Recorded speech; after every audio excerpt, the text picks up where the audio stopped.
Hello and welcome everyone, it's been Rock39. Today I'm going to share a build that actually helps me not have to use an LMG. I'm not very good with LMGs for some reason. I don't know why. I've tried, and I really do, to get better at this game. And LMGs for some reason we do not work well together. But in any case, I came up with an option that really is, for me, comparable to any LMG build that I've made or tried or put through the ringer. This one keeps coming up. In my opinion, for me, the best build for me to use a high rate of fire weapon, even though the damage is nothing, 26.3, accuracy isn't all that, the stability isn't all that. 450 rounds, it's pretty good. I think this is good enough. Just a quick run through of the mods. The stump barrel, concealment boost, I'll take half that kit, and the compact laser module. All my weapons are being modded to get that concealment number as high as possible, so my detection risk will be between 26 and 23. That's where I want to be. 26, no higher than that if I'm going critical build, and and 23. You know, that's the sweet spot. That's when you get all the criticals. Hit chance, it'll be 30%. If you had 23, it'll be 27% if you're sitting at 26, which 27% is still pretty darn good. I'm using the Heather submachine gun modded with concealment in mind. Using the stubby compensator, a concealment boost. Nothing for the custom. I don't like locking a weapon in auto or single fire if it doesn't have to be. If it has the option to switch, I leave it in that. I leave it the way it is. I use a compact laser module, whatever flavor you like. The magazine, this one has a speed pull magazine option, so why not, right? If you use them, you know what I'm talking about. If you haven't,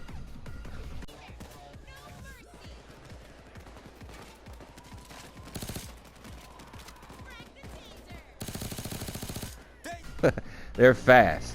Okay, and unfolded stock. That's how I modded this Heather submachine gun to get me a detection risk of 26, which is not the maximum critical hit chance, but it's definitely good enough. Now, compact submachine gun, you can mod a compact 5 to get lower than a 26 detection risk if you choose to do so. I have one ready, so I'll show you. Once again, stubby compensator. Instead of a concealment boost, I went with a accuracy boost because I could. I've already explained why I don't use these custom mods for there. The foregrip I'm using is the one that gives you the most concealment. I'm afraid of butchering the word. The Serre Kurza barrel, the most concealment. Once again, that's what we're looking for, the highest concealment. The Rick Punk magnifier gadget, or you can put a compact laser module of your choosing. You noticed it went from a 56 and 100 stability to a 56 96. 96 is very usable if you don't want to use that Rick Punk magnifier. I put that on there to give everybody the option. So if it doesn't change concealment, you can put it on there and improve your weapon without any penalty in your detection risk. I did use a Seymour sight because the lower accuracy, I'd rather have a means to really sight in what I'm looking at. That's just a preference. You can actually take this off and you just lower your detection risk even more, and it wouldn't even affect the gun that much, to be honest. And the bare essential stock, once again, concealment, concealment, concealment. That's how I think most of the time when I'm building. And the throwable is optional. You take your pick. I prefer Molotovs because I'm using a grinder and Molotovs and fire damage, just it's like beer and pizza. All right, use the ice pick for my melee weapon. There's an option here that, let's say you don't have that and you have the Verdugo. Well, you can use the Compact 5 and be at 26, but if you were to take that Heather the way I showed you it was modded, it's going to take you to 29. So that might dictate whether or not you use the Compact 5 or the Heather. If you have the ice pick, it's no problem. If you don't have either, or you don't prefer, you can go with the electrical brass knuckles or the buzzer. It won't change your detection risk at all. Well, I guess I can get to that equipment later. Here's the build. I'm going to go real quick. Well, here, I won't go so quick. I'm not going to give a description other than, all right, quick one. Joker with Partners in Crime Ace, good for your health, helps you. If you can get 2 of them instead of just 1 like I have, that's always good. If you haven't used them in your builds, give them a go. Here, Resilience, Die Hard, Transporter, Bullseye, Iron Man, all basic. I'm actually doing this, I'm just acing shock and all because I want to be able to stagger shields, because I don't have a way to penetrate their shields. I'm not using armor piercing rounds or anything like that. So this is kind of essential for this build. Just aim at the lower corners of the shield and they'll open up, they'll stagger around, and you can shoot them in their feet or their legs and they'll drop pretty quick, especially with this build. Iron Man basic, you can probably say, why didn't he just ace Die Hard instead of going up there to Iron Man? Well, it's because acing Die Hard makes the lightweight ballistic vest 100 armor points. And this may sound petty, but giving those 4 points up here, since I've already gotten that high into the tree, it gives me 104 armor points. So for the same amount of points in that skill tree, you can get 4 more value points out of that.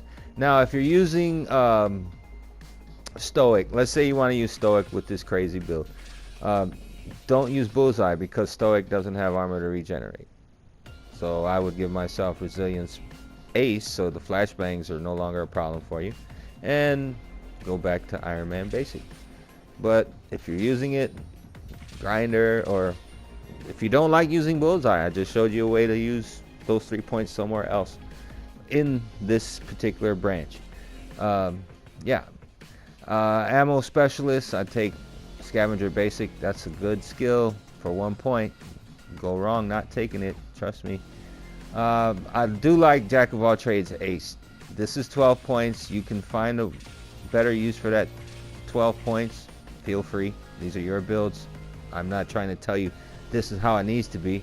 I'm saying this is what I do. And if you can find a way to do it better, like I'm sure you can. Look, you just got aced uppers. You can get some ace doctor bags. You know, you can, heck, you can get some jokers if you want. I mean, you can do all kinds of stuff, you know, but the way I'm using it, I like Jack of all trades Ace. Hardware expert, basic, very necessary. Here's the meat and potatoes, and then there's some gravy to go along with this. So that's why this build is so nasty. I'm not going to give you all the details. You can do this yourself, but there are definitely good benefits in this for this build. Here is the movement. This is to keep your lightweight ballistic vest concealable.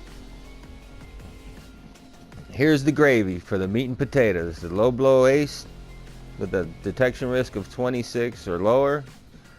You're gonna smash things, and using all of this stuff here, this and this and this, you're not gonna have a problem putting things on ice. And there's his, I guess, a cherry on top.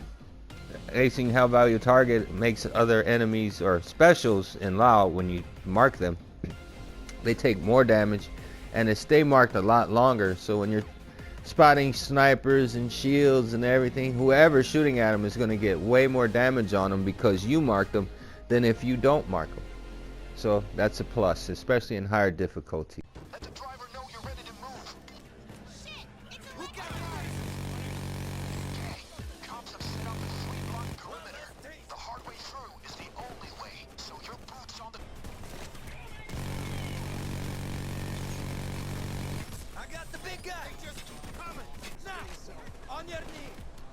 Put your handcuffs on.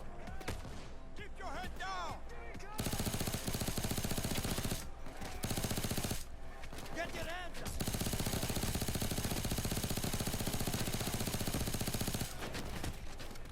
Follow me.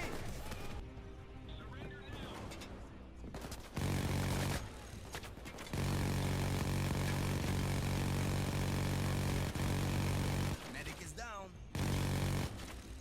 Stay frosty. Now in Fugitive, there's a martial arts skill basic, which that's nice and all, but Bloodthirst basic is where it's at. You're gonna multiply how much damage your melee weapon can put out just by killing things. And then when you use your melee weapon after killing 16 or so items or enemies, if you charge it up, you're gonna do a massive damage on whatever you hit with that thing. But if you just a simple whack, I mean, we can do the quick simple estimate. I'm not even gonna do math, I'm just gonna give you an idea.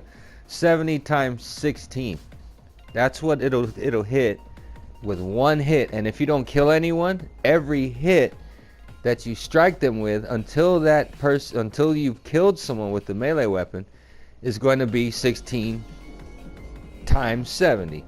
Now if you charge it up for the 4-second duration, 450 times 16. So you can one-shot a dozer, a minigun dozer at that, if you charge it up for 4 seconds and you've killed a whole bunch of stuff and didn't use the melee on anything. Yeah, you whack that minigun dozer, he's going night-night. Down goes Fraser. I'm not kidding, I've done it. I was terrified at first, now I'll giggle when dozers appear, because I'll work my way around there and I'll smack them upside the head. We got bad cops moving in. Real bad cops. Keep your heads down. Bulldozer's history. I'll get to work. Dozer. Go for me. Watch out.